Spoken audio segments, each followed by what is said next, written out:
is a quick tutorial on how to use my Google Sheets. First, let's look at the Setup sheet. This is where you can customize the categories and units for your inventory. You can edit the items in the category and unit tables to fit your specific needs. It's important to remember, however, that you cannot change the predefined names in the stock table, like out of stock, low stock, and in stock. Do not touch those. You can, however, add more below them.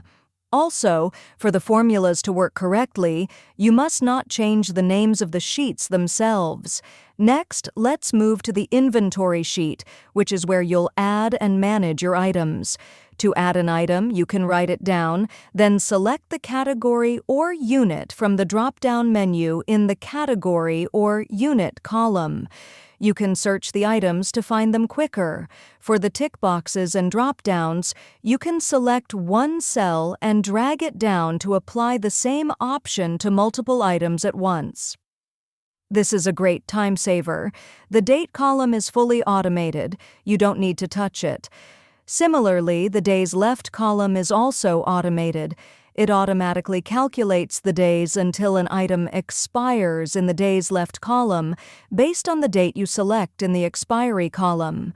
Speaking of expiration, the days left cell will highlight in red when an item has 1 to 5 days left before it expires. When a food item has expired, the text in the entire row will turn red. The dashboard. The dashboard is your automated summary. Do not edit anything on this sheet. The Inventory Summary section automatically sums up all your items from every sheet, and the pie chart gives you a quick visual overview.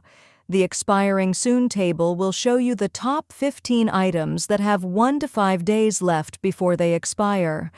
The Expired section automatically updates to show any items that are past their expiration date. These are the items that were written as expired. You can also view the top 10 category amounts and the category amounts in total for each category. The Out of Stock and Low Stock table is a dynamic drop-down. Just select either Out of Stock or Low Stock from the drop-down to see the corresponding items.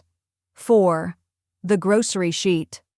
Finally, the Grocery Sheet helps you with your shopping list. You can easily find an item by typing its name in the yellow search bar. The results will highlight in the same yellow color to help you quickly spot what you're looking for.